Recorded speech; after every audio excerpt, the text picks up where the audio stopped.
The government is a military government which will rule with advice from certain eminent civilians in the country.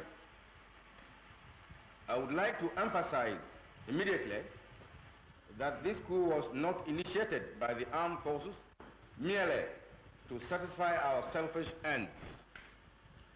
As I said in my earlier broadcasts, the takeover was occasioned principally by the hypocrisy of the Bouzia regime, coupled with the inefficient management by that regime of our economy.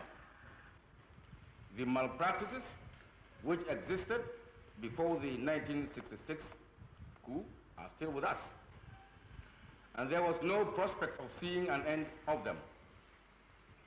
Matters got steadily worse, especially in the economic field, and it became obvious that the Bouzia government had no clue as to how to arrest the position. Yes.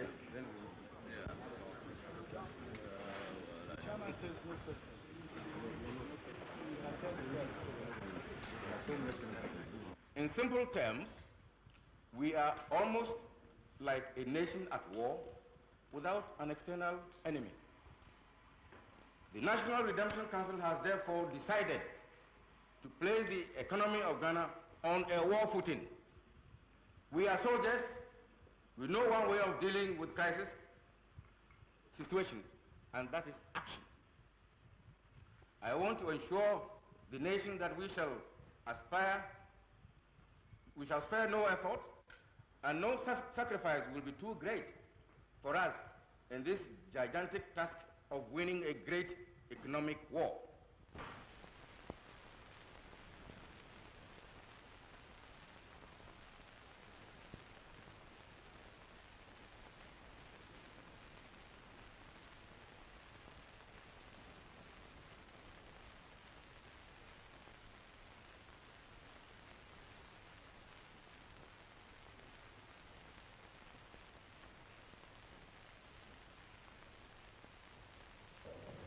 During this period, in spite of the difficulties brought about by grave international economic circumstances over which we have no control, we have been able to achieve, through the enthusiastic response of all Ghanaians, a reasonable measure of social and economic stability.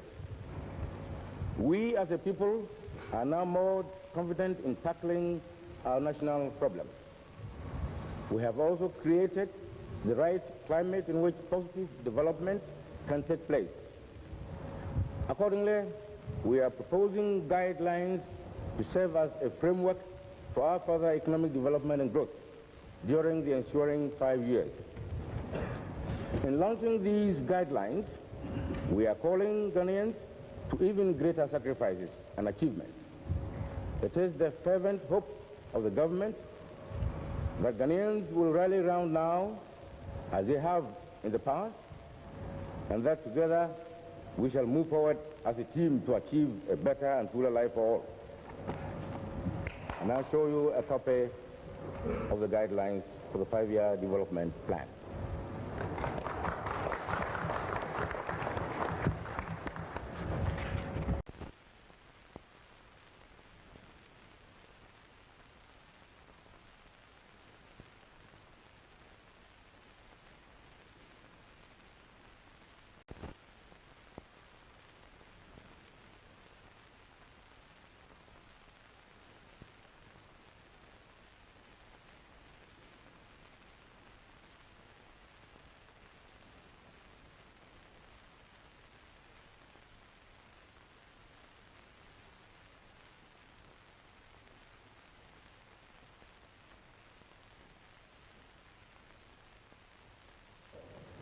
During this period, in spite of the difficulties brought about by grave international economic circumstances over which we have no control, we have been able to achieve, through the enthusiastic response of all Ghanaians, a reasonable measure of social and economic stability.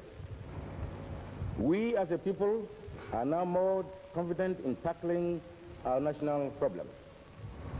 We have also created the right climate in which positive development can take place. Accordingly, we are proposing guidelines to serve as a framework for our further economic development and growth during the ensuing 5 years. In launching these guidelines, we are calling Ghanaians to even greater sacrifices and achievements. It is the fervent hope of the government that Ghanaians will rally round now, as they have in the past, and that together we shall move forward as a team to achieve a better and fuller life for all. And I'll show you a copy of the guidelines for the 5-year development plan.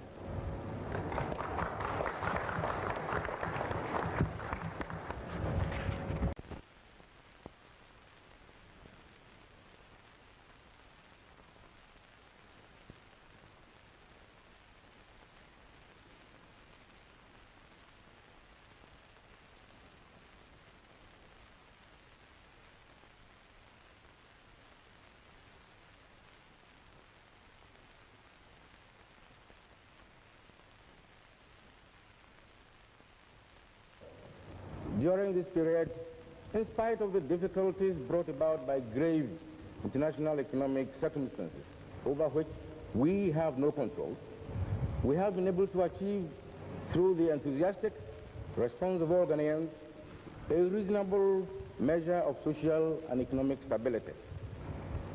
We as a people are now more confident in tackling our national problems. We have also created the right climate in which positive development can take place.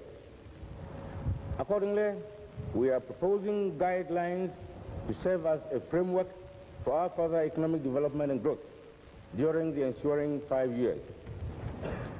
In launching these guidelines, we are calling Ghanaians to even greater sacrifices and achievements. It is the fervent hope of the government that Ghanaians will rally round now, as they have in the past, and that together we shall move forward as a team to achieve a better and fuller life for all. And I'll show you a copy of the guidelines for the 5-year development plan.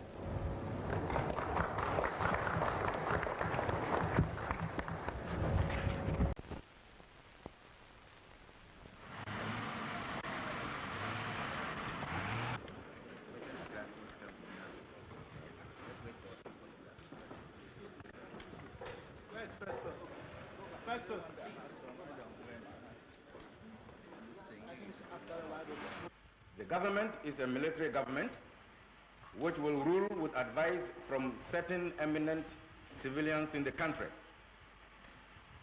I would like to emphasize immediately that this coup was not initiated by the armed forces merely to satisfy our selfish ends. As I said in my earlier broadcasts, the takeover was occasioned principally by the hypocrisy of the Busia regime, coupled with the inefficient management by that regime of our economy.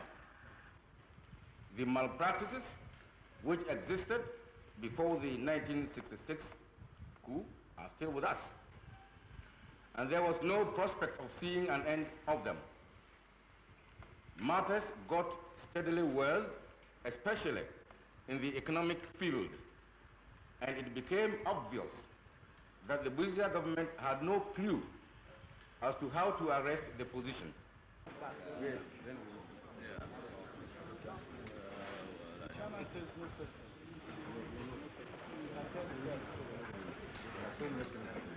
In simple terms, we are almost like a nation at war without an external enemy.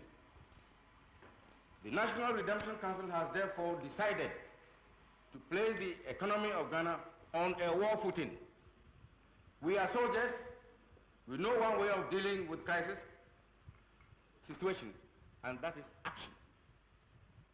I want to assure the nation that we shall spare no effort and no...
My arrival, I was arrested by the military. And I wasn't arrested for nothing.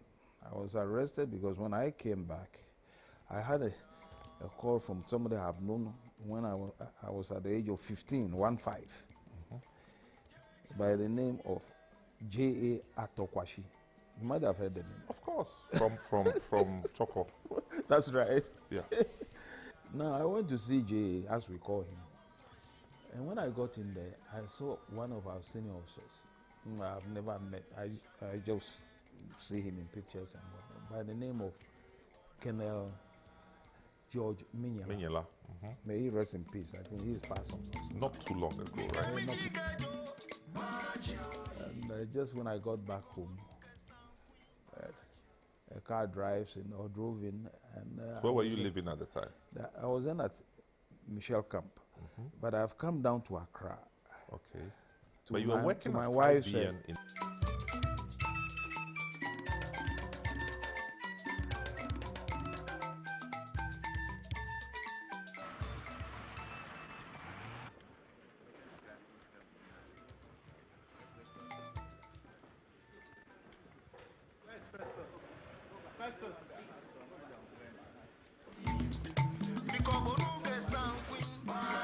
Is a military government which will rule with advice from certain eminent civilians in the country.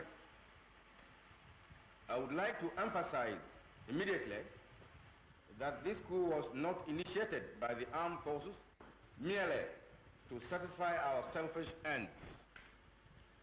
As I said in my earlier broadcast,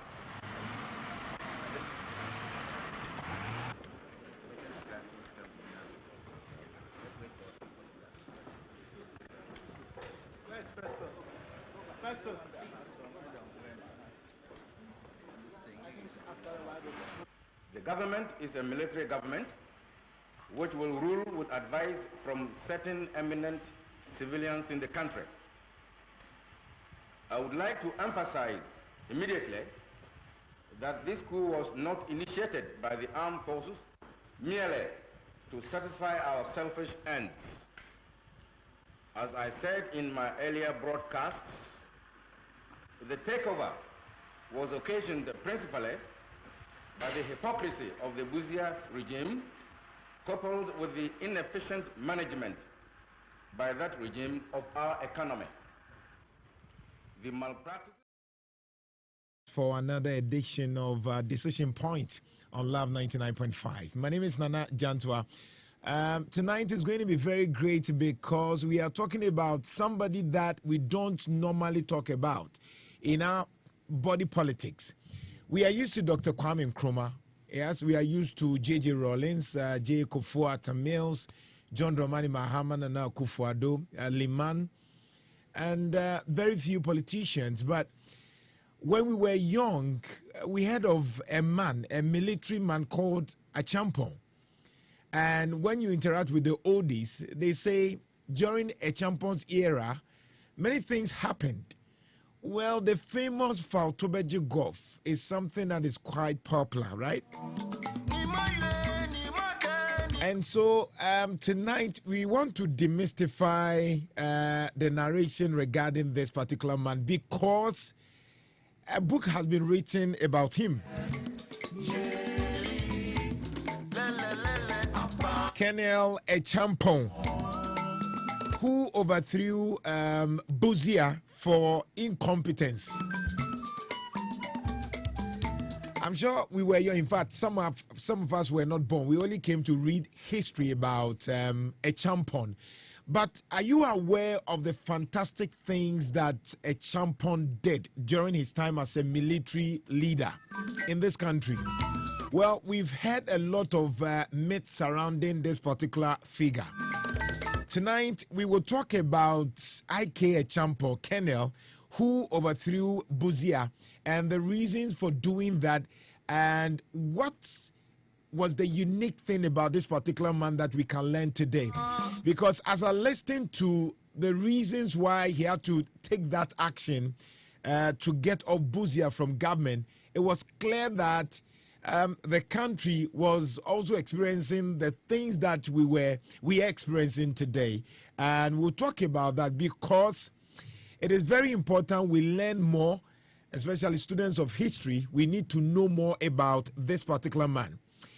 Now, Professor Kwadwo Jantuah is the CEO of John Acheampong Foundation, and we would have a conversation on the life and legacy of General Acheampong, who he was, and why it is very critical we talk about this particular man, because, like I said, for younger generations like us, we know of JJ, we know of Atamils, we know of Limam, and we know of very few politicians. But during the coup era, I'm sure that some of you were born at that time.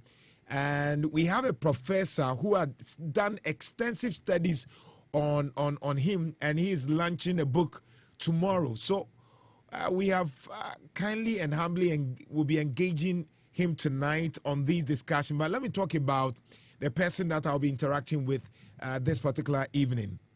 Professor Kwadwo Jantuah was appointed the Chief Executive Officer of the John Acheampong Foundation in 2014 by the founder, His Excellency John Acheampong, the former President of the Republic of Ghana.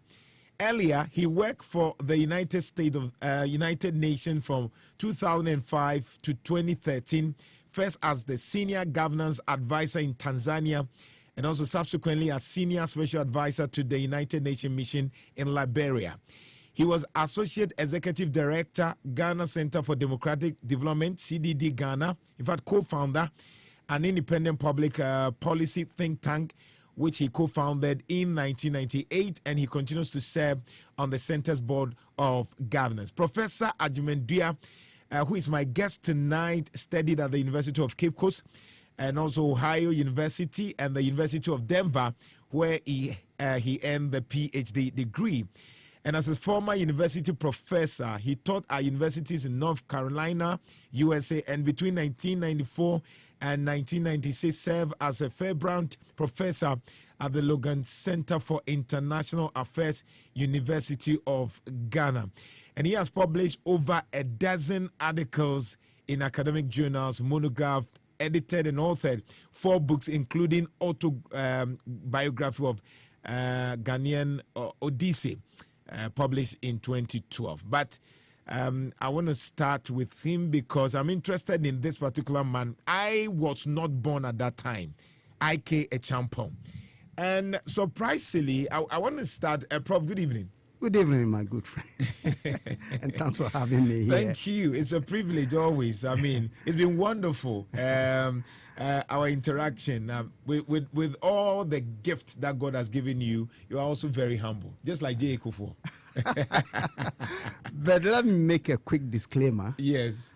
I'm here in my own capacity. Oh, yes. As a former professor and still working on my own, I'm not here for J. Kufuor or his foundation. I have to be clear on that. Yes. At least we need to let people know who you are. Exactly. But and now I accept that. this is an academic work. Correct. So as a professor, we will talk more on this particular man that will be launching his book, The Life and Time of the Ghana's head of state, General Acheampong. Yes. Very interesting man. We've heard a lot of him, but we came to read in the books, or sometimes hearsay from our history teachers. Yes. But you are an authority in history and governance, so I'm sure that you help us with who actually General Acheampong was. But first and foremost, as a co-founder of CDD, somebody who is an authority in governance, 64 years of democracy, how would you rate Ghana now? 64 years, that is if you say that since our independence in 1957, there have been periods where we didn't have democracy, like Acheampong's period of 7 years, 72 to 78, like NLC of Afrifa and Kotoka, 66 to 69, and like Rawlins's interregnum, what you call the FRC, 3 months in 1979, and like the PNDC of Rawlins again from 81 to 92. These were periods that we didn't have democracy. Right. So if you take those periods out of the 64, then you know we have had democracy maybe for 40-something years. We have to calculate properly. That's interesting. Yes. So assessing it, our dispensation, our leadership dispensation, how would you assess it? Because I know that along the way there was Kwame Nkrumah who came in and then things changed. And after several years, we are mentioning somebody that people hated at that time. So based on your experience, because some of you were there, we were not there, how would you rate Ghana's democracy and governance? It's a very interesting question, and it's a question that cannot be answered straightforwardly because it's a complex issue. The concept of democracy itself is not a straightforward concept. We try to simplify it by saying a government of the people, for the people, and by the people, as Abraham Lincoln said I think a century and a half ago. But when you look at it, we have adopted democracy in a way that may not, in the long run, help us as we expected. Because democracy, as you may know, has two facets. One, we have to talk of the principled democracy, which is the principles that provide the values for why we want to be democratic. It's value. The other side is what we call the practice democracy. That is where we create systems and institutions in an effort to actualize the principles. That is where the disconnect is. If you look at all democratic countries, they have created institutions and systems based on their history and culture, how the country was founded, essentially.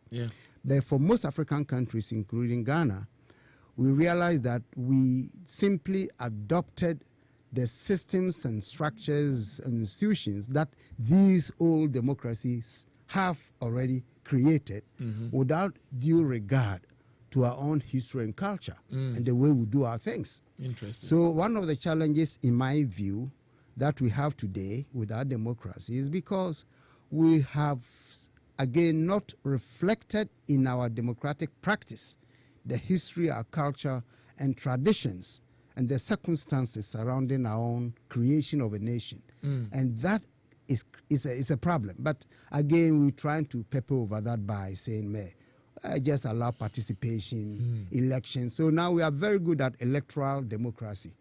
We have elections, somebody wins, and we change governments, and they come in. the same problems exist. And you got another election, another government comes in, the same problem exists.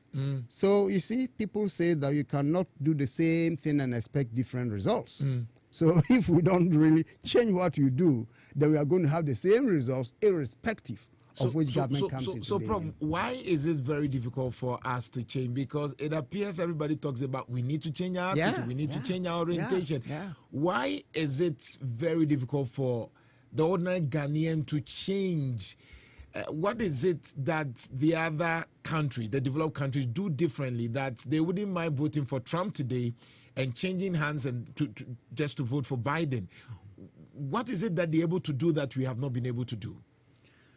Well, I think I alluded to that somehow in my introductory remarks regarding the nature of democracy.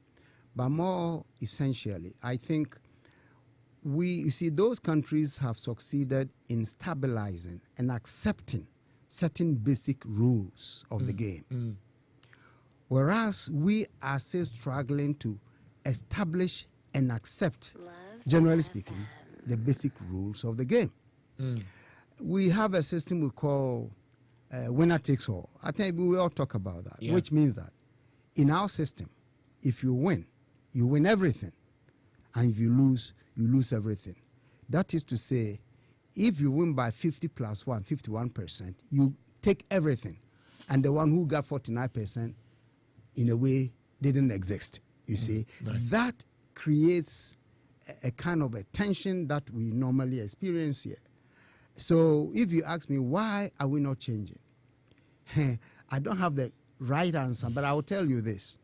It seems to me that the current political elite in our country seem to be satisfied with what we have because it is to their advantage. It is to their benefit. Wow.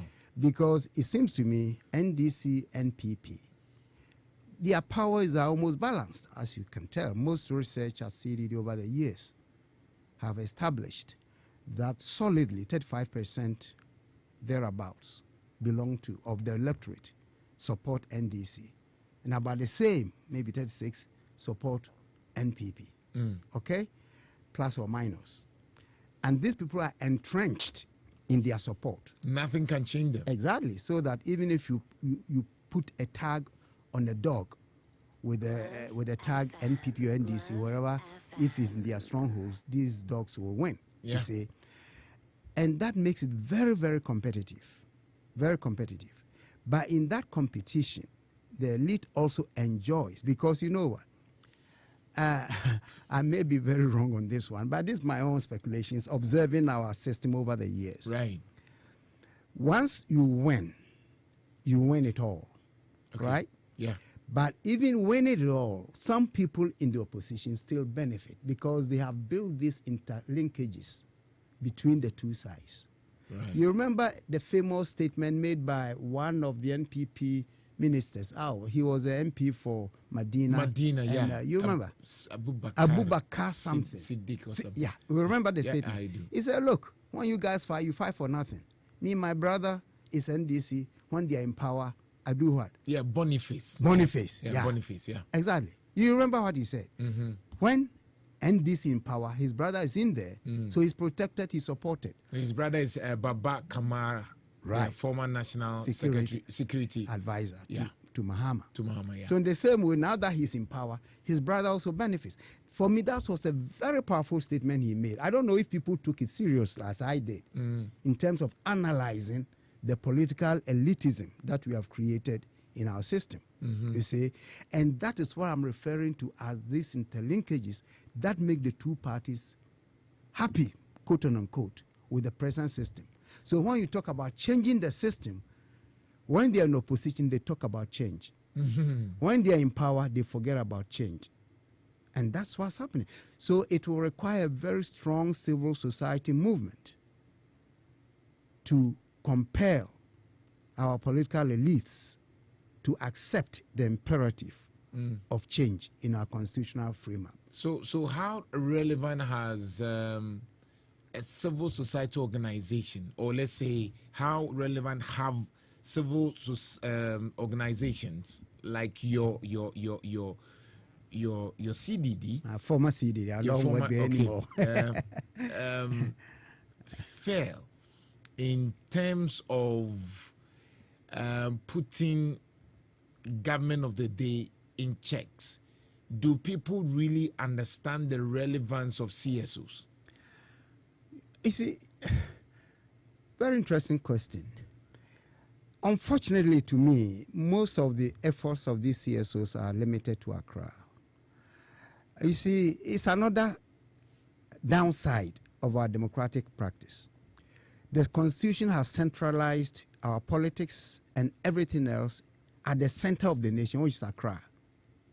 So when you're in Accra, it's like Accra is Ghana, and Ghana is Accra. So most of the work of these think tanks are mostly based in Accra. So it seems to me, even though our research and findings and publications are disseminated across the country, CDD holds seminars in Tamale and everywhere.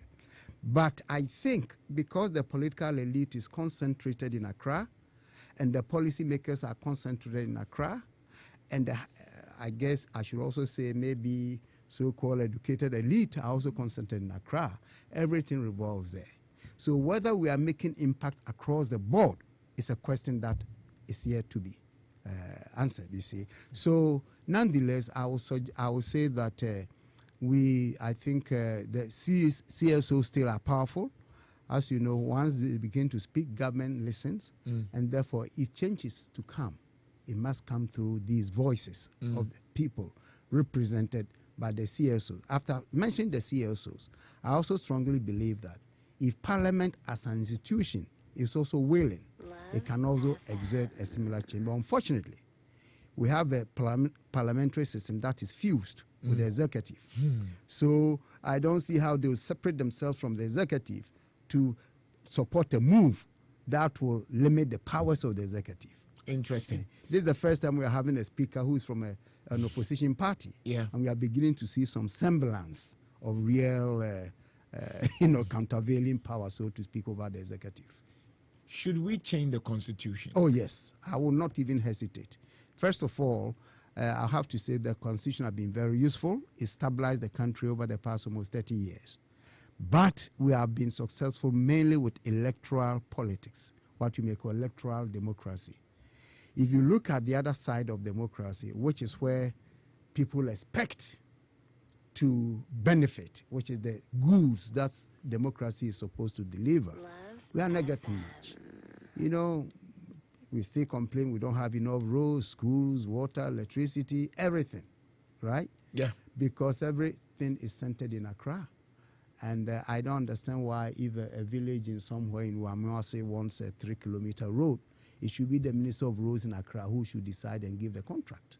I think district assemblies, if we are serious about decentralization, district assemblies should be the instruments of development in the localities, and we don't have that yet.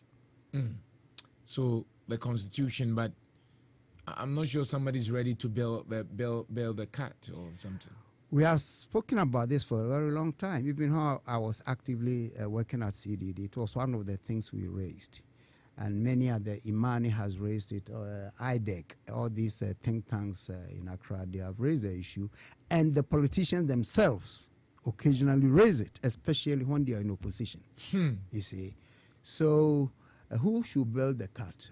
Unless the executive at any particular moment is willing to take a dive. Nobody can initiate it. Atta Mills did it, you remember? Yeah. But unfortunately, even after the report was given, he tampered with the report and said, no, even though popular sentiments say we should do this, but I don't want it that way. You see, we have an imperial president, you see? Interesting. Let's look at the existence of Council of State in our body governance. Is it still relevant? Oh, there have been a lot of arguments about that. Many arguments. And the famous one I recall quickly is my own good friend, Professor Kwasi Prempeh, who is currently the director, executive director at CDD.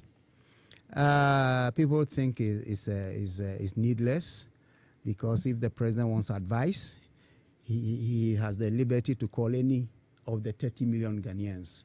If the president were to call you today, Jantuah, I need to hear from you about this, you'll be delighted. Even tonight, you take your car and drive all the way to Jubilee House, isn't it? Yeah. Any Ghanaian who is called by the president for advice will be happy. Anyway, so creating an institution of 27 or 30 people paid and with cars and all that, and the advice they give also is an advice. It doesn't compel the president, even though generally the president accepts their recommendations, but it is not obliged to. That's why people think it's not necessary. On the other hand, people believe, well, in our culture we have elders. So if they put the right people on the council, then hopefully they will be giving the right recommendations and advice. So the question is whether the people they put there are people with what it takes to advise the president. I don't know the answer. But seriously, I think it's an institution that may or may not serve our best interest. I don't see the use of it. All right. Love 99.5, this is Decision Point, and obviously tonight is a special edition because I am speaking to one humble but finest professor, Professor Kwadwo Jantuah, CEO of John Agyekum Kufuor Foundation. But remember, he's launching a book in his capacity as a professor who had studied our politics, our democracy, and written extensively about Colonel Acheampong, General Acheampong. And, you know, this man is hardly talked about, but he's done a lot. We are just trying to scratch the face, and then we'll zoom into the discussions proper. I want to understand how he assesses our democracy and how we are doing our things. Prof, we have two more questions regarding Ghana governance, and then we move on to Acheampong. Okay. So now let's look at the Fourth Republic. So there was J.J. Rawlings, and then J.A. Kufuor, Atta Mills, John Mahama, Nana Akufo-Addo.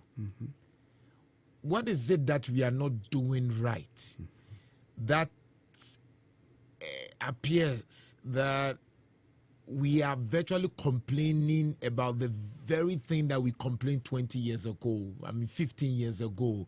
The same thing is repeated, and if you are a media person, you can decide not to bring any other topic because the same complaints, like deja vu. What is it under the Fourth Republic? This is a very, very perceptive question.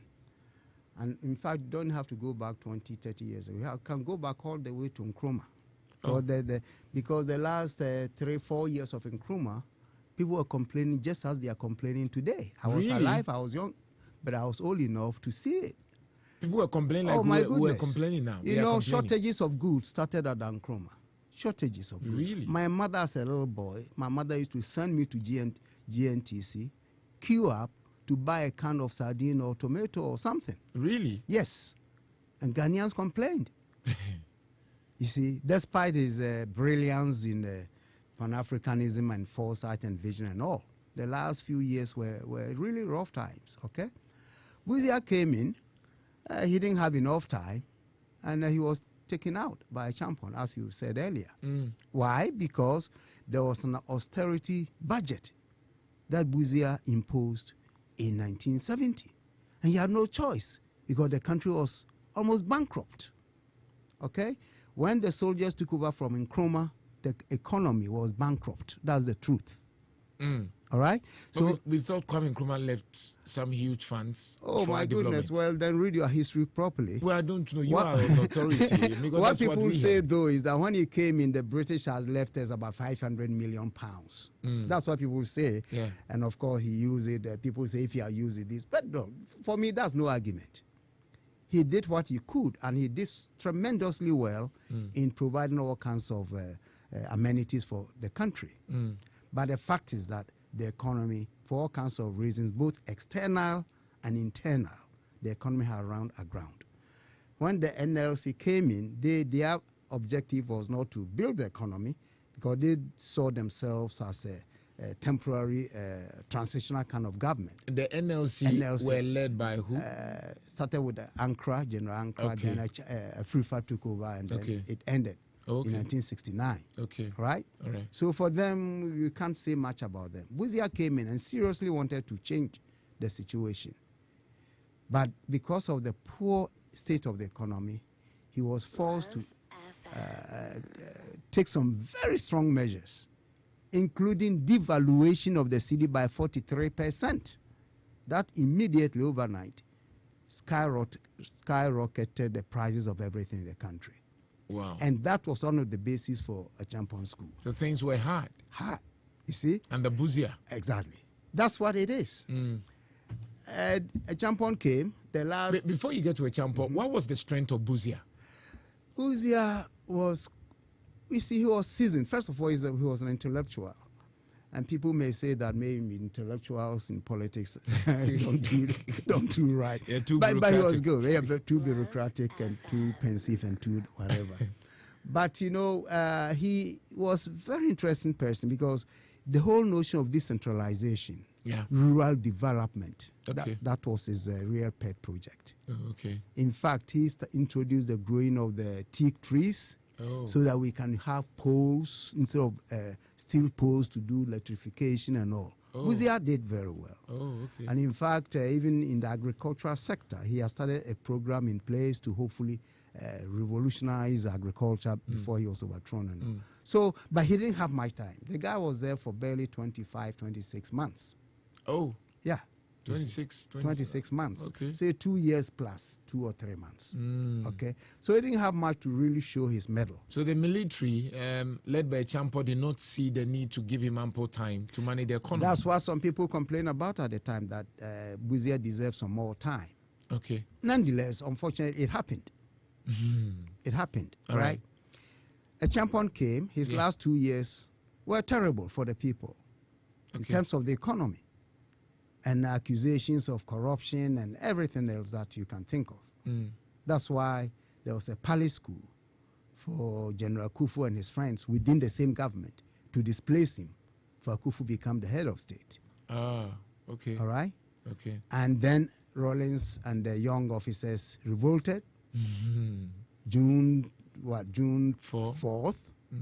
And we know the outcomes. I don't need to go into details now. Wow. So they then, because at the time there was a process towards elections, they could not stop it. So they accepted the imperative for elections, and Liman was elected. Okay. And then these same people turned around, Rawlins in particular turned around and overthrew Liman. And then stayed on for 11 years with the PNDC before the pressure of people, Ghanaians, the pressure of the international community, and the nosediving of the economy, all this forced him to accept the imperative of constitutional rule. And finally, 92 Constitution came, and 6 January 93, he was installed as president. Wow. Interesting. Now let's talk about Acheampong. Now I'm happy we are coming to the main subject today. We needed to learn. We needed to learn. I mean, we are losing our history. It's interesting, especially when you allow the politicians to do that. Some of the informations are scanty because depending on who is in power, he would want to project a certain line of argument, which do not really help us. We are grateful for the information and the education so far. Now, Acheampong. This was a man. I'm asking this. I'm quite amazed because I know, like, you are here in your capacity as professor, but I know you're also closer to President John Agyekum Kufuor, who is a fan of Busia. I'm sure he worked under Busia. He was a deputy foreign minister. Great. A young man, 29-year-old then. Great. And then Acheampong overthrew Busia, his mentor. And you are closer to John Agyekum Kufuor, and you're writing something Acheampong. That's betrayal. I like this. That's betrayal. No, first of all, as an academic, I don't look at faces. All right. And frankly, I've had very interesting discussions with my boss, President Kufuor. President Kufuor. Okay. In fact, during this book, I interviewed him. Oh. Because, he was the one who authorized the exhumation of the bodies of the 8 officers. Okay. Okay?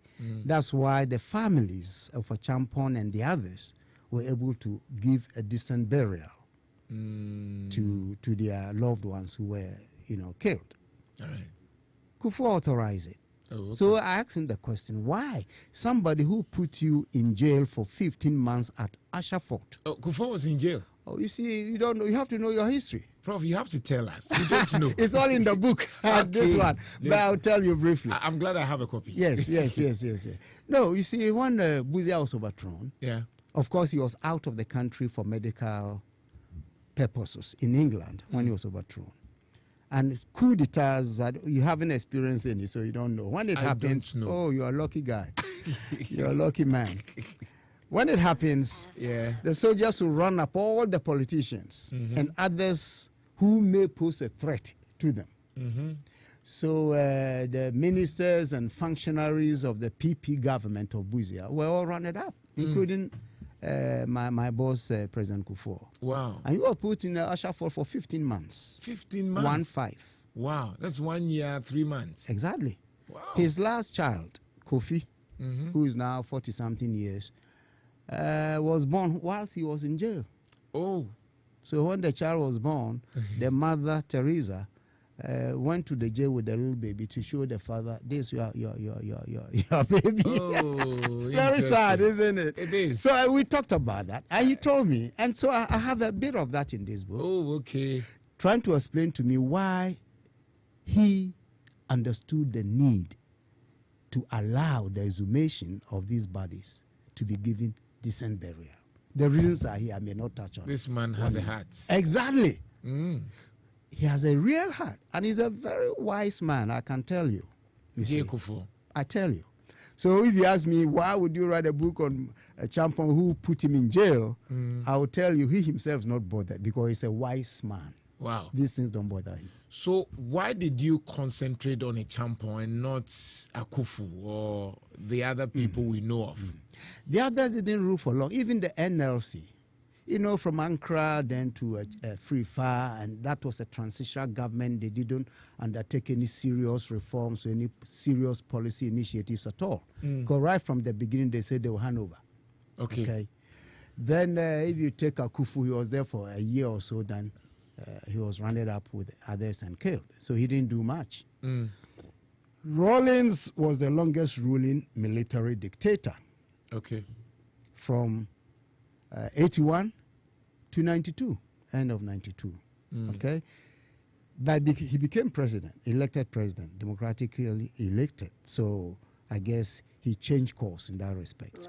So if you look at all of them, Acheampong was the one who ruled the longest. Oh, okay. And not only ruling the longest, it was under his rule also that certain very interesting policy initiatives, development initiatives were undertaken. How many years did he rule? Almost 6.5 years to 7 years. Oh, yeah. Acheampong. January 72 to 78, June or July. Did he kill anybody during the coup process? He was the only coup maker who never spilled a blood. Acheampong Never did. He never killed anybody? Never did. Even all the attempts on his life by soldiers at the time who were arrested and tried and convicted, none of them was killed. Yes. Acheampong never killed anybody? I'm telling you. In fact, there's one, I hope he doesn't mind mentioning his name, because when I go back to Accra, we're going to have a drink. We are friends now. Joel Sou. Okay. He was involved in many, many coups. He called me when this book came up and said, hey, my friend, you should have interviewed me for the book. I know more than you do about these coups. So we laughed about it. So he said we should meet up and have a drink so that he can tell me more. He was arrested by Acheampong for conspiring with other soldiers, jailed, but nobody was executed by Acheampong. It's very interesting you made that point. When you read his life history, even as a young man, he did not want violence. He did not. Acheampong. And I've chronicled that here. It is in the book? It's in the book. Wow. Let me give you a very interesting example. During the Buzia time, he was a colonel, right? And he was seconded to a military tribunal in Trinidad and Tobago, which is an island country in the Caribbean. There was a military mutiny. Okay. And they were arrested. And it's a Commonwealth country, so the Commonwealth decided to send 14 soldiers from around the Commonwealth countries. Acheampong was selected from Ghana to join the tribunal. At the end of the trial, that kind of tribunal requires unanimity in decision. Okay. In other words, if you are found guilty, all the panelists should say you are guilty before you are executed. Wow. Acheampong was the only person who voted against execution. He said no, and nobody was executed. Really? Yes, it's in the book. So if he had endorsed Then the other decisions to kill, exactly, then they would have been executed. Precisely. But he didn't. He didn't. Acheampong. Acheampong did not. Why? And it's very interesting. So, in fact, at the end of the book, you see the paradox. Someone who never wanted to spill blood, in the end, got his own blood spilled. That's interesting. Very, very interesting. Let's talk about the leadership style of him and some of the policies that he was able to implement, which is still relevant today. You see, it's very interesting, again, talking about leadership, because for me, leadership is everything in a country, in development. We have a leader who can be rough with a stick, telling everybody to be in line.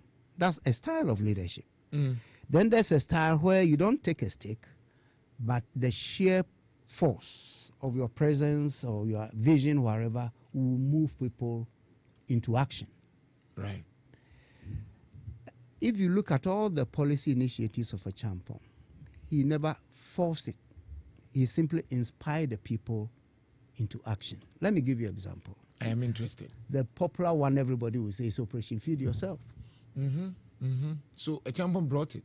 Of course. Operation Feed Yourself. Feed Yourself. It was the most successful agricultural initiative ever. How successful was it? To the extent that Ghana became self-sufficient in food production, particularly rice production. In 1974-75, and these statistics I got from the Ghana Statistical Services. In 1974-75, we exported rice to Burkina Faso, Mali, and a few other countries in West Africa. In Ghana here? I'm telling you. We were able to export the something. The northern region became what we call the bread basket for rice production. The northern region. Tamale, under Acheampong's regime. Tamale was called Rice City because rice was everywhere in Tamale. That's news to me. Rice City. Yes, Rice City, Tamale. We're exporting rice.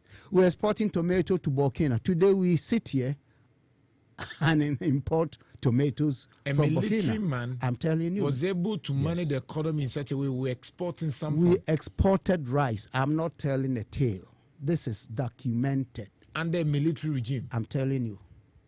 Not a democracy. Not a well, maybe you see another interesting about democracy.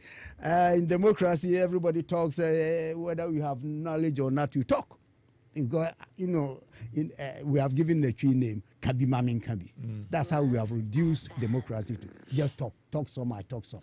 But that's not democracy. You see. But so in a military regime where there's no Kabi Mamin Kabi, no. If you are not careful, you can use that force to compel people to do things. Right. But in his case, he did not compel people to go to the farm. But everybody was farming, backyard farming. During his period, most secondary schools were producing their own I am interested food. in what he did because there are a lot of learning from the book and from this man. Yes. So I am interested in the learning. How somebody could inspire stubborn Ghanaians to follow a certain vision to the extent that we were able to export things that were produced here. Interesting. I am saying this because it's like a dream. As I speak, we are virtually importing $2.4 billion worth of some of these things that we're exporting. And this was under a military man. That's right. And I'm thinking about if we are importing 2.4, but there was a time that we were exporting. If we would have maintained that momentum, exactly. It means that we would have been net exporters of these foodstuffs, right? You're right. That's a right analysis. If we had maintained that momentum, but of course, unfortunately, it wasn't maintained. Even because his last 2 years, 77 thereabouts, that export of those commodities were now no longer exported because the production had fallen dramatically. You see, so we have had that problem. But I think the point you are making is that it is possible for Ghanaians, for this country, to achieve self-sufficiency in some areas of our lives.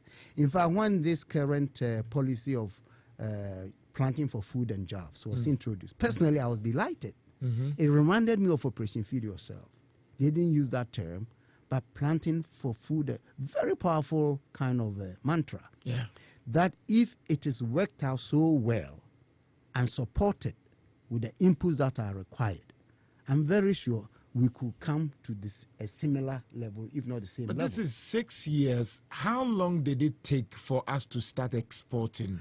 He was in power 72, 73. He introduced Operation Feed Yourself. 2 years later, we were exporting. 2 years? I'm telling you.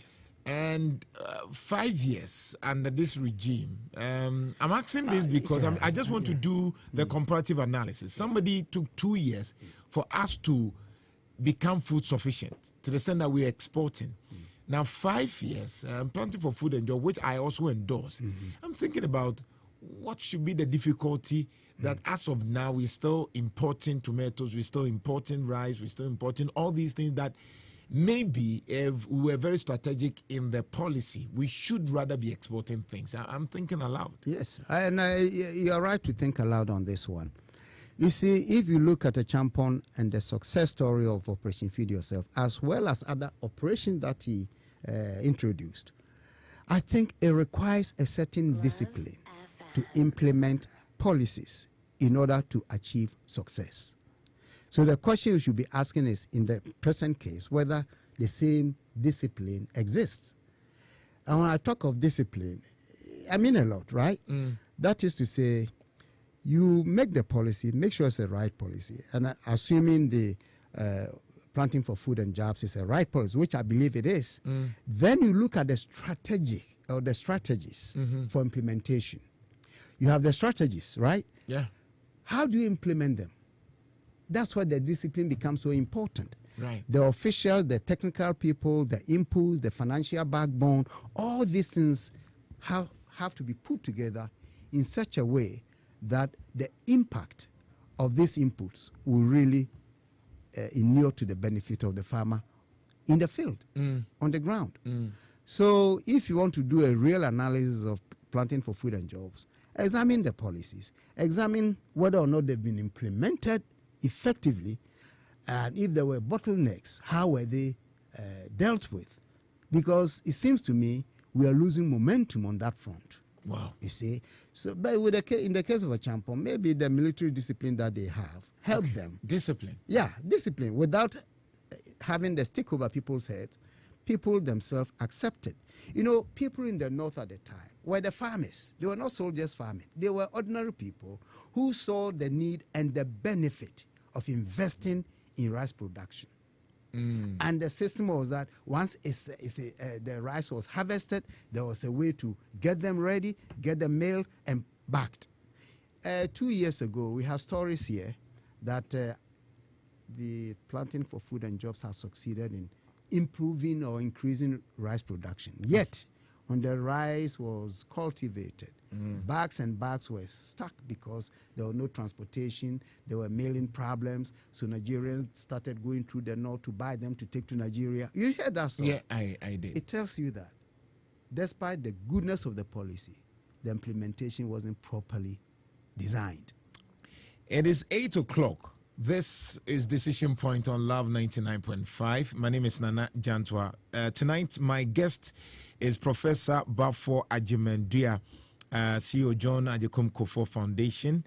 and he's done a lot of studies. And tonight we are having a conversation on the life and legacy of General Acheampong, who overthrew Busia, and it was a bloodless coup, as I understand. And one very famous policy that he brought, which is still relevant, is what Professor is talking about: Operation Feed Yourself, and it feeds into the planting for food and jobs. That's quite interesting. So let's look at the other policies of Acheampong, which he was able to execute well, and we can still talk about their relevance today.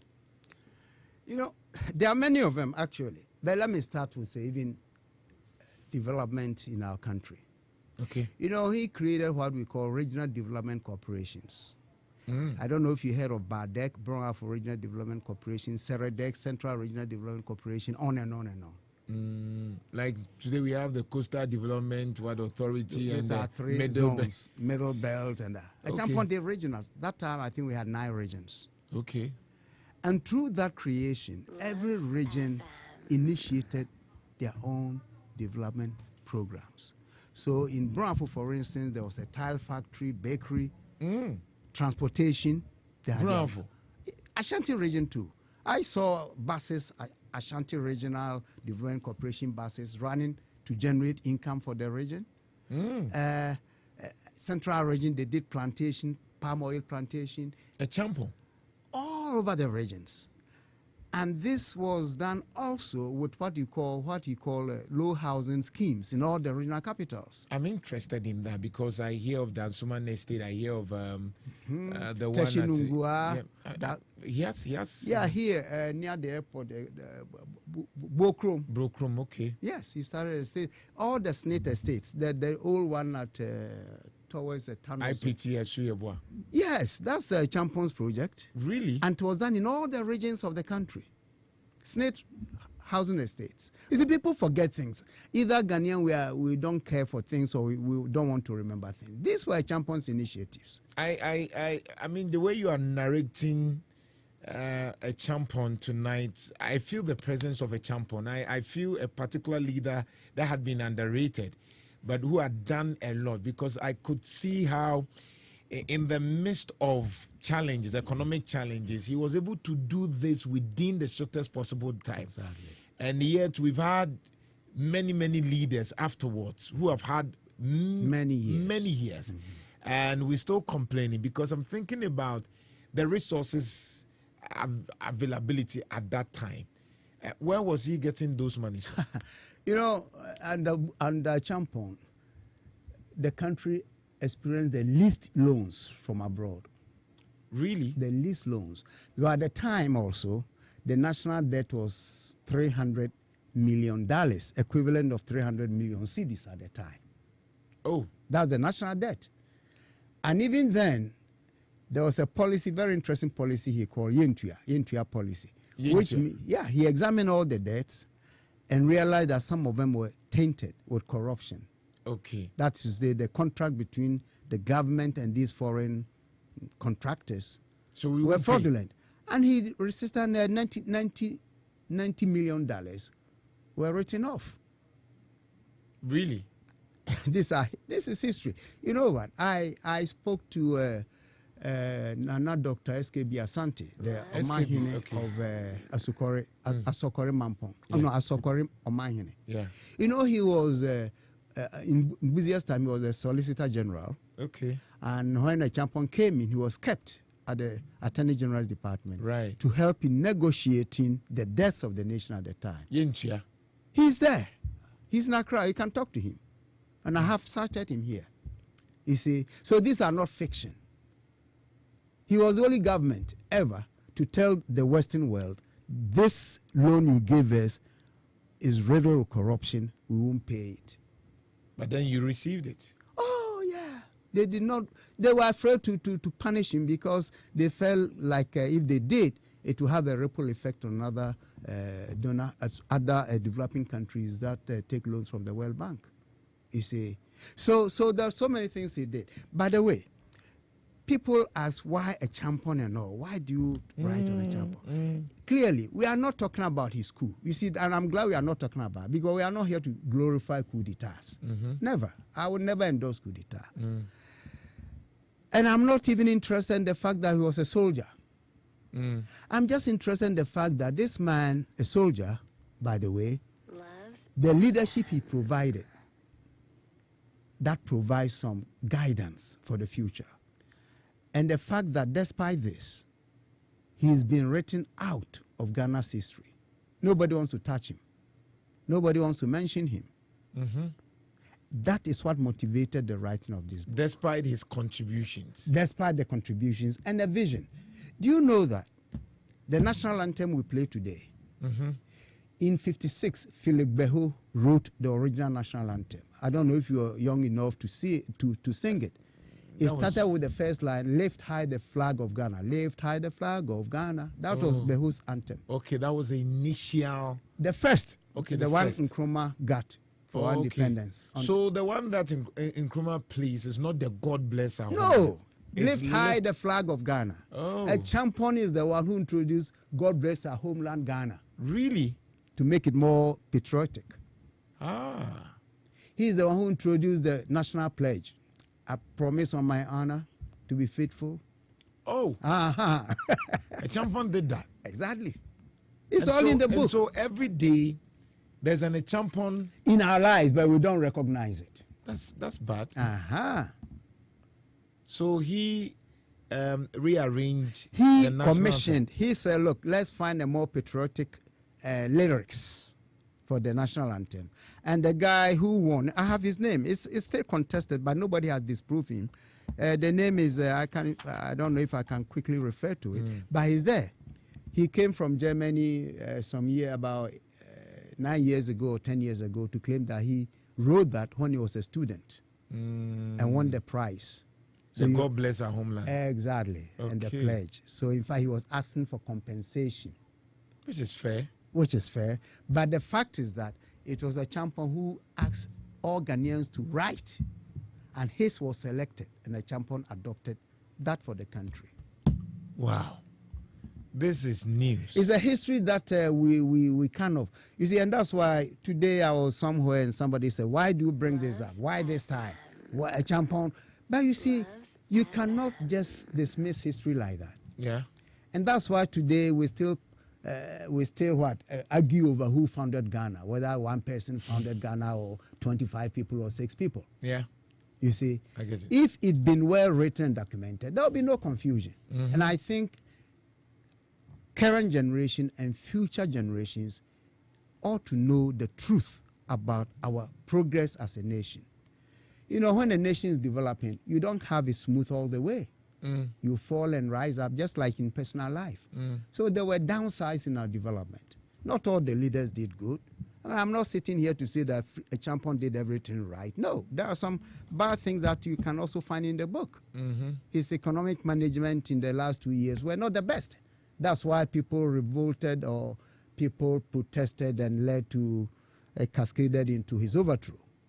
But that does not overshadow the fact that, at least for the first 5 years, he did so many interesting things for the nation, and that we must recognize that. Interesting. We are talking about General Acheampong, the goods of him. That I don't know whether it voluntarily extinct in our body politics, our history, to the extent that every time there's a national event, we sing God bless our homeland, and also we recite the pledge. And this was the man who, under his regime, sanctioned it, and we've forgotten about this particular man. Somebody who did well in the area of housing, farming. I understand that he, during his time, our vehicle and our movement, and there was a change. Exactly. What was it? Today, people drive on the right side of the road. They don't even know where it came from. We used to drive on the left. Oh. Like in Britain. We were a British colony, right? And in Britain, up to today, they drive on the left. So certain British colonies in East Africa, Tanzania, I was there for 4 years, Tanzania, Kenya, they still continue to drive on the left. Really? So when I used to work there, stay there, I come to Ghana for the few days, I get a little bit... struggle. Exactly, and I go back the same. Ghana, we changed because around us, all these countries drive on the right. We were the only old country in the sub-region except Nigeria. So the decision came that we have to conform to the trend internationally. Nigeria did it first, 1972 or so, 3, and it was a mess. Hundreds of people were killed. Yeah, reckless, they couldn't. And then, interesting thing, talking about discipline in leadership. When Acheampong decided to introduce it, he formed the committee and gave them the guidelines, everything. They prepared so well that on 4th August, when the change came, and the following week and on, not a single death was reported in Ghana. Really? A few crashes here and there, not a single death. And General Smooth. Acheampong did that. To change our movement. From the left to the right. There was a popular, what we call a mantra or whatever. That was how they used to educate the people, ordinary drivers. Wow. You see? So, very interesting. Like even ordinary measurement, you know, the metric system. We used to have the imperial system. I was educated in the imperial system. Inches and feet. Wow. Not centimeters. Too technical. I know miles, not kilometers. It was Acheampong who got that introduced. What was his level of education? First of all, there's this myth about soldiers. People think that soldiers are not highly educated. It's a myth. He himself was educated normally. He's come from a very, very humble home. Hidiem, I think it's not far, Achuma Hidiem. Born in Nwamasi in the same area. Got educated there. Came to St. Joseph's middle school here, Catholic school here in Kumasi. After a year or so, the father took him to a Jesuit Catholic school. That's where he did his San 7. Okay. From there, he taught as a people teacher. Oh. Then went to Swedru School of Business. Oh. And did commercial, secretarial kind of training. All right? Got his diploma. Then joined the education service as a secretary to the regional education officer in Brong Ahafo region then, Sunyani. All right? At the time, it was Ashanti region. See? Then he joined the army subsequently in 1953. In the army, after his initial training at the officers training school in Teshi, he was sent to Aldershot. It's like Sandhurst in England for real officers training. And if you are familiar with officers training, it's not just buga buga, hello, left, turn, right. No, it's books. In fact, every Ghanaian military officer today that you meet, mind you, he may have a minimum of bachelor's degree. Minimum. Wow. Okay? So he did that. He did the Aldershot training, came back, got all kinds of commands, appointments. Then went again he was sent to Kansas, Fort Leavenworth in Kansas, USA, where he did the senior officers training course. Very respectable institution, and came back. You see, so if you're talking about the level of education, but did you hear the way he was speaking in your clip? He speaks better English than I'm speaking right now, I guess. Yes. Yep. That's true. But people underestimated him. Oh, the guy didn't know nothing. No, the man was quite solid. Well read, from all that I gathered. Well read and very solid intellectual. That's interesting. Yeah. Right. So, where from this Fautobeju Golf thing that they said about him?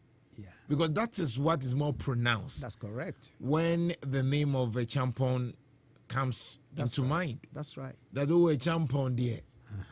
If Fautobeju Golf on quantity, time golf near dorsal pa. we didn't know of these kind of things that you're telling us. Yes. So how come? What was he doing? You see, the interesting thing about that particular joke, I should say, is that today, right, we are happy that we have Volkswagen being assembled here. You know, Nana Akufo-Addo has brought. Okay.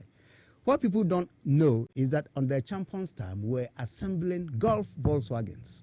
Really? Really? Mazda. Here in Ghana? Yes. Neoplan buses. Who introduced them? This Neoplan, if you go to the Kumasi Neoplan bus station, you see the plug there, you see Acheampong's name. He commissioned it. He signed an agreement with the Germans to come in to produce buses to improve public transportation. Tomorrow, take your car, go to Neoplan and cross-check if I'm lying to you. You see? Acheampong. So Golf, Volkswagen Golf were assembled here. And women became good business people and made money and bought these small cars. Like today on the street, you see these small cars all over the place. Even students are buying them, isn't it? Yeah. So that was the same kind of phenomenon at the time. And because people were saying he was a womanizer, therefore he was, excuse my language, taking these women and giving them the free That's the origin of that. But you see, it doesn't make sense. Yes. One man, you can't have 100, 200 women giving. But because he was able to put in place assembling industries. Yeah. Okay. That's why I'm even referring to Kumasi. Go to Neoplan and see who really, in 1975 it was commissioned. The first bus rolled out, 1975. And it was the first bus to be assembled in West Africa at the time. Wow. Not even in Nigeria. So let's talk about his response at the trial. I'm sure that the issue of Fawotubejugov came in. And what came in mind? Because this is somebody, when I read the book, it's like somebody admitting and appreciating his weakness. Actually, it's more than that. See, they accuse him of womanizing and as a result, mismanaging the economy. Because see, they made a connection between the so-called womanizing, the wealth of the women, the Fawotubejug that we just mentioned, and then the poor economic situation we have in the country. Yeah. So they were blaming the economic difficulties in the country on his way of womanizing as being the cause of that, you see. Yeah. So at the trial, as you rightly said, they put that to him as one of the accusations. Then he was very frank to say, look, you guys trying me. Who can swear that they only sleep with their wives? So you see, for me, it's even courageous and also honesty. You say I'm a womanizer, but you accusing me, can you swear that you don't go for women? And for me, I admire that kind of courage and that kind of honesty. So yes, he said, yes, I have girlfriends, but doesn't mean because I have girlfriends, I mess up the economy or I took Ghana money and gave to all these thousands of women that you see around. It's not true. It's not true. You see. So again, but he was a very humorous guy too, if you know him. Very humorous guy. But in this one, he threw it out because he thought it was simply stupidity to accuse somebody of womanizing and therefore creating the poverty in the country. That's interesting. What can we learn? Finally, then I can activate the line for anybody who wants to make an input. Tomorrow we'll be launching the book. Yes. And how is it going to be? Where is it going to be? And then the expectations. The book will be launched tomorrow, 4 o'clock, at the Prempeh Assembly Hall. Okay. It's open to the public. 12 o'clock, we're going to Otumfuo to present him a special copy of the book. Okay. From there, we do whatever you have to do and go to the Assembly Hall. It will be launched and auctioned to be also be up for sale. At the launch, the price will be discounted. Right. In Accra, in the bookstores, it's 200 CDs. Okay. But at the launch, I appealed to the publisher to discount. This Acheampong is my own home city. So we have to make it easy on people. Right. So to be discounted by 50 CDs. Oh, okay. So to be selling at 150. Oh. Yes. Okay. So tomorrow I hope that all of you can come and support us. Yes, of course. Sure. To read more. And read more.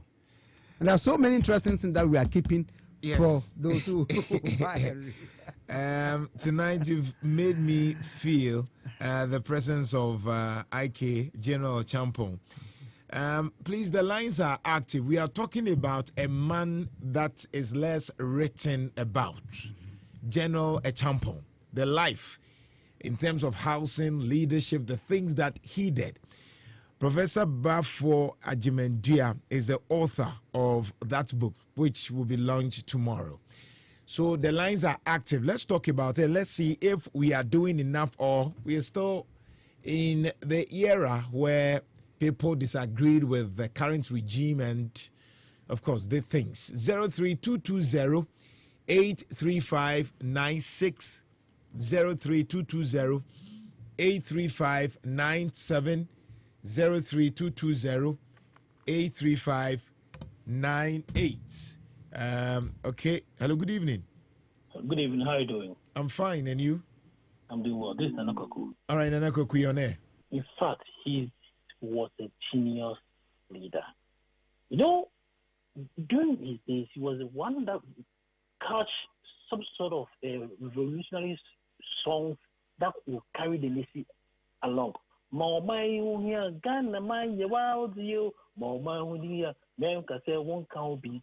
those were the days where he inculcated into every Ghanaian, where every backyard had some sort of farming. So tomato, that operation feed yourself. Meant even you yourself in your home, gather something and then sow and reap it for yourself. So each house has some sort of farming. And I remember those days. You see, there are a lot of things that he did. Yes, he had his bad side, but if you read a lot about him, he did a lot for this country. But you know what? Just as we are having this year, there are things that are going on. Those days, we didn't have these political parties where someone was just decided, look, go and fail and let me have political advantage over it. Those days, he did everything, and every person in the society, we decided that we work along and get Ghana going. Thank you. Unlike this time. Thank you. Thank you. I'll say from Mr. So good evening. Yes. Good evening, boss. Your name? How are you? I'm fine. Be snappy. Yeah. Sometimes, if I go back to history, I don't think of bringing this national reconciliation. Because what is the crime of those people? Let's take example of Awodome. Somebody who has gone for a loan, they be detected for his loan, was tattooed shot to death. Wow. I remember Acheampong who promotes industrialization. You know, JKC now, Louis. It belongs to Ghana. You will call JKC now. When JKC established the factory, for example, to know that, and you wanted people to go into industrialization, if you establish a country, then you give you tax holiday. Same thing you did to BLN, so people come to industrialization. And this revolution comes. And they go, it says all these properties. So if you take example of BMS, he everything that he was giving tax holiday to great people. All right. So if you don't understand, this is some money, but they take exactly for him. All right. I'll say thank you. We appreciate your input. Political thinker. Good evening. Yeah, good evening. The truthful Nana Jantuah one. Thank you, political thinker. You are there. Yeah, I think the launching of the book that our brother is commissioning tomorrow. I think we all have to troop in and buy some because it is necessary. And you know what? Even though there is no future in the past, but sometimes we use the future, the past scenario to think about what will happen in the future. Yeah. Because if you see, like, what our future leaders, their mission and their vision was, and today, what is happening, Charlie? If if our past leaders were to be alive, they would have been crying yo. Thank you. McLean, good evening. Good evening, Anna. Your name, McLean. Yes, I want to thank Prof for the revelation this evening. In fact, I never knew that the national anthem that we have been singing was orchestrated by that man. But you see, the problem with Ghanaians is that, Nana, we tend to kind of skew towards people who are highly educated on paper but have nothing to show when it comes to practical. You see, Ghanaians, we have created this perception that this man was kind of an illiterate or something like that. But the things that this man achieved in terms of practicality, it is something that we cannot underrate. But what do? We underrate this man, and I want to thank Prof very much for revealing this, the kind of work that this man did. All right, thank you. I will be there to support him in the launch of his book. All right, thank you. George Comfort, good evening. Hello, George. Hello. No, this Otis. Okay, Otis, okay. Otis, make your submission. Yes. Good evening. Good evening. I think it's refreshing for us to hear the Prof at the studio there. Like you rightly said, I actually feel General Acheampong around the buildings that he has put up, Operation Feed Yourself and other things. My question is, can your station pick up this and probably during the holidays or any holiday that we have, some kind of education is given to us? You know, Kwame Nkrumah Day and what day, but no education is given on those specific days for us to know what is actually happening. Independence Day, it just comes and it goes. And all we know is just holiday. And I want to ask the Prof in the studio, beyond the book, what happens or what's next beyond the book for the ordinary citizens? Thank you very much. Okay, thank you. Kwadwo Patasi, good evening. Yeah, good evening, Nana. How are you, sir? I am fine, and you? Yeah, I'm okay. Great, your name? It remembers all of us during those days. We were then going to secondary school Form 1, and the Ghana Gold Strike was 78. I was in Tema. When I also took my bicycle to Committee 1, tried to be on the right, and I was intercepted by the city guards who was saying that, where's my license? So do bicycle also have license? He said, my brother, talk better thing and stop what you are doing. So I was fortunate, and he set me free. And do you know one thing? In terms of corruption within the army, ask your professor, who was the minister for cocoa affairs, who took the shipload of cocoa and it lost on the sea, which was also used to try one of the ministers. You should ask them. Yeah. Okay. All right. Thank you. Deborah. Is that Deborah?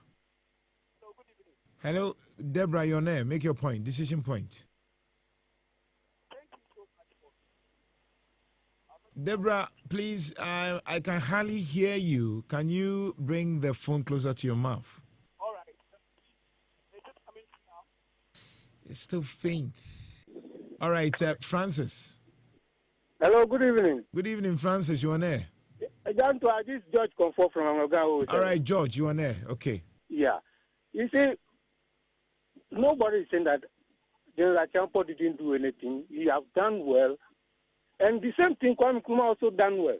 But the question we are asking is that the direction that the country was going that time, is it going the right way or not? He has done everything right. But the direction that the country was going, and thank God the Junior Jesus came in. And all the countrymen are all praising the Junior Jesus. I'm referring to J.J. Rawlings. So we are saying that he has done well, but going to the end, everything is west. That's why the soldiers cried up and did those things. So he has done well, but the way the country is going, everything was going wrong. So for me, Rawlings is the best. Thank you. All right. Thank you, Paul. Good evening. You know, this man is a visionary leader. If you talk of military, talk of Fidel Castro of Cuba, how he managed Cuba for 50 years under sanctions. You talk of Hugo Chavez of Venezuela. You talk of Burkina President Sankara. And even this man, his best friend is Obasanjo. After he introduced Operation Feed Yourself, Obasanjo borrowed the idea to introduce Operation Feed the Nation in Nigeria, and he helped Nigeria. So let us not condemn it in uniform. It's intellect extraordinary. But these politicians, see what they're doing now. They go to Parliament, and I mean, let us not condemn anything that comes here. Paul Kagame of Rwanda, is he not a military man? What is he doing in Rwanda? Make Rwanda one of the best countries in Africa. So we should recognize them. I have done a lot more than this so-called politician who's good. Thank you. Thank you, Paul. Thank you. So on Facebook, PV Jantuah Boatin Datsun, Prof is extending his greetings to you, PV. And then Kweku Deborah, and then we have Sari Gilbert. Prof, so our time is up. Tomorrow expectations, and then we call it a day. Yeah, thanks very much for this opportunity. It's been a real pleasure, and I appreciate all the issues and comments made by those who called in. Unfortunately, there isn't much time to respond, but I can assure them that, especially the one who was talking about the business people, it's all captured here. Most of the issues they raised are covered in the book. You see, this book, by the way, is not a glorification of Acheampong or a coup d'etat. It's a history, okay? And I wrote it purposely to fill what is obviously a gap in our history. That's why I like saying even Hitler is mentioned in the history books of Germany, despite the atrocities, you know, the genocide and all. So how can you say that Acheampong cannot be mentioned? All the others should be mentioned. Jerry Rawlings should be mentioned. Akufo should be mentioned. Buzia should be mentioned. That's the point. So this book has been written to fill that gap, and I'm sure anybody who reads this book will come out with a very balanced view of the man and his time. So I'm expecting everybody to come to the Assembly Hall tomorrow, 4 o'clock, and witness the launch, which will be done by Archbishop Emeritus Peter Kwasi-Sapon. He will be there to talk about it. He was a personal friend of Acheampong, so he knows a lot to say about him. And then we will auction it and sell the books off. Thanks a lot for the opportunity. Thank you, Professor Bafo Agyemang. Thank you. So tomorrow we'll be there. It's a pleasure. We thank you so much. Eugene also to thank you, and thanks to your aid for the fantastic work. Then yes, you should. The name is Richard Anoff. Yes, US. Very powerful. Very powerful. The hook is up next. So, what's the expectation? Yes, today we are taking them back. We want to ask them the name of their primary school